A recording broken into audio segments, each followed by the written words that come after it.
Wheel of emotions, turn, turn, turn, tell us the lesson that we should learn. Lesson number 5.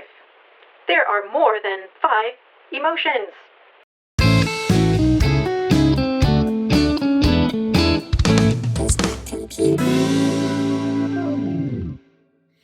Hello and welcome. I don't know about you, but when it comes to naming emotions, I always get stuck with the big 5. You know the ones I'm talking about. Those ones make sense. I use them all the time. I'm angry. I'm angry.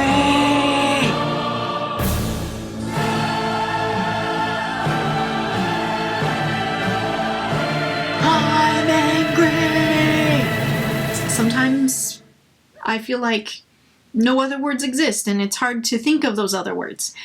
So I thought we would take a look at some of those wheels of emotions. It has an exorbitant number of different ways to say the same emotion, but in varying degree. And then we would make maybe a simplified version for ourselves, because it might be a little more helpful to describe how you're feeling versus looking at a list of 50. Be a little more relatable, doable, chunkable, that we can kind of chew on versus like the entire 5-piece course meal. 5-course piece meal. So for wheel number 1, I like the fact that it is going from a lower magnitude to a higher magnitude. That is a really good idea that we'll take into account when we're creating our own. So in emotion wheel number 2, we have some other words. So there's our infamous angry. One of the emotions that's on this particular wheel, surprised, is not one that we're going to be looking at today, but it is an interesting look into seeing both the positive and the negative aspect of an emotion. I think, at least for me, it's easy to identify when being surprised is positive, like when you're opening a gift, you don't know what's going to happen, but you know that the intent is positive, and so you open it, and then, well, unless it's a practical joke, but we'll ignore that for a moment, it's usually positive intent, and then therefore you have a positive outlook on the surprise. But then I think about the negative aspect. When I was younger, my brother used to surprise me all the time. So he would jump out of nowhere and startle me, and that definitely led to a negative emotion, and especially a negative emotion towards jump scares. I hate jump scares in movies. I hate that used as a emotional trigger. I think that there are much better ways to add suspense than a jump scare. I would say that's an interesting look at both the positive and negative of an emotion.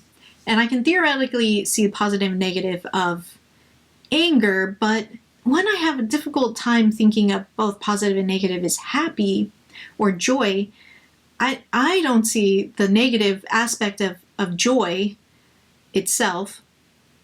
Well, I guess it's never the emotion itself that is positive or negative, it's the response to it. But I still have a difficult time thinking about the negative response to joy. So I'm going to show you my examples of what I did when it came to narrowing down the words. And I would encourage you to do the same thing. So basically you're taking that big wheel of overwhelming names for emotions and identifying ones that kind of relate to you, that you respond to, that make sense to you, and put them on a sliding scale from lowest magnitude all the way to highest magnitude. And very interesting about disgust that I kind of thought through as I came up with my particular example. When I saw the movie Inside Out, I kind of thought, disgust, that's kind of it seems like a minor emotion, but really it is not that minor, because if you think about it, disgust eventually leads to hate. If you are keeping that in mind, I'm keeping that in mind, that when I'm already at the beginning stages of disgust, that is like a red flag for me to, check myself. Is this something that is valid to feel in this case, repelled by, because eventually that is going to get to hate. And hating on something like baloney is one thing, but hating on someone is another. And that kind of response when you're thinking about people or your relationships, that can be dicey and detrimental to yourself and others. So being cognizant of that is helpful. I would say the biggest takeaway from this entire process is realizing that I can recognize the higher magnitude emotions, like the level 4, level 5. I see it happening. But what I really am not seeing is the level 1, level 2 of the emotions. It's either all or nothing. That is what I'm seeing. And really, if that's what I'm seeing in myself, and that's what I'm also seeing in others. So I get it when they're on this side of the spectrum. I might be not seeing it when they're on the lower end of the spectrum. And so they might be content. I might be content, but I'm not really thinking about it. I'm not seeing it. I'm not noticing it. It just gets overlooked, which is not always a good thing. So if I can catch when I'm disappointed, I mean, granted, sometimes I can, but other times I'm not catching it until later. So if I can catch that I'm disappointed here, then the disappointment won't turn into hurt, and the hurt won't turn into despair. And I can deal with it when it is at a lower magnitude versus like when everything is falling down around me, then it's so much harder. And that's so easy to say, right? I can easily say, oh yes, I need to attack the problem when it's right at the beginning. But that is hard to do because you have to actually recognize it. You have to notice it, which means you got to be paying attention. And these are things that I'm not doing naturally. I'm not naturally noticing my emotions. I notice it when it gets, on this side, and then it's like it's never too late, but it feels like it's too late. It's like, now what do I do? I'm lost in whatever these negative emotions are.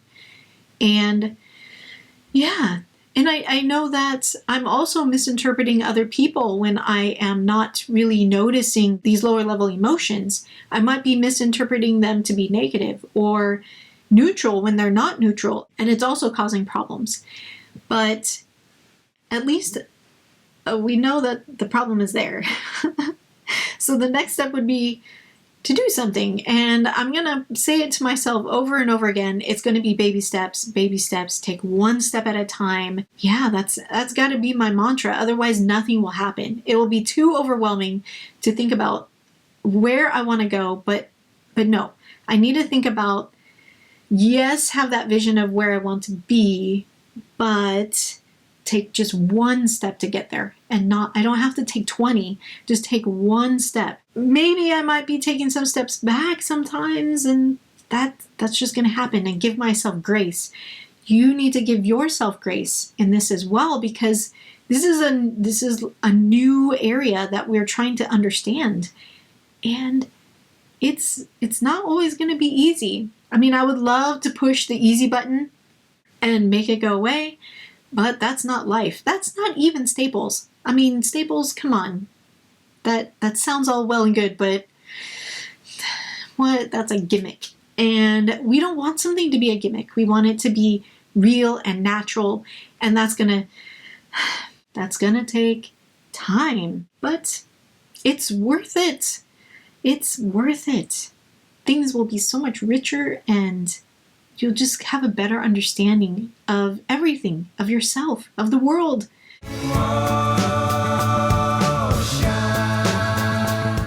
We have come to the end of the video today, and hopefully you have learned something a little bit more about yourself and your emotions and what you are understanding or not about yourself and these said emotions. And I hope that you join me next time when we look at something different. And with that, I will say goodbye.